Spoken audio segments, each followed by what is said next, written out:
અરે હા વિમલ, રચનામાં તો કેવું છે ભાઈ કે ચાલ એક વિચાર હતો એને જેવો તેવો ટેક્યો છે, કદાચ જો ગમે તો વાતને વધાવજો.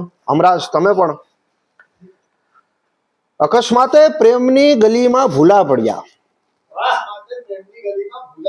અકસ્માતે પ્રેમની ગલીમાં ભૂલા પડ્યા, ભટક્યા અહીં તહીં ને આમ તેમ અથડાતા રહ્યા. ભટક્યા અહીં તહીં ને આમ તેમ અથડાતા રહ્યા, પડ્યા આખડ્યા ને આમ ઈજાઓ પામતા રહ્યા.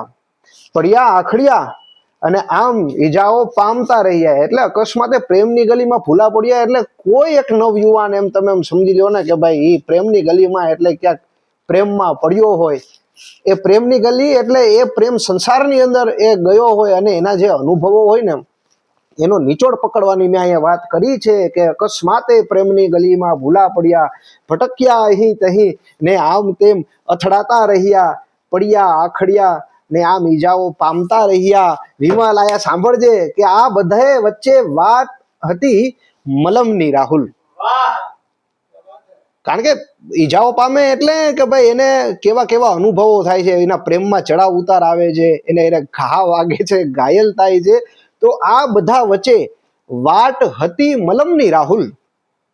આ બધા વચ્ચે વાટ હતી મલમની રાહુલ, પણ અહીં તો ઘા ઉપર કોઈ મીઠું ભભરાવી જતા રહ્યા. અકસ્માતે પ્રેમની ગલીમાં ભૂલા પડ્યા, ભટક્યા અહીં તહીં ને આમ તેમ અથડાતા રહ્યા. આ બધા વચ્ચે વાટ હતી મલમની રાહુલ, પણ અહીં તો ઘા ઉપર મીઠું ભભરાવી જતા રહ્યા. અકસ્માતે પ્રેમ ગલીમાં. વાહ, થેન્ક યુ.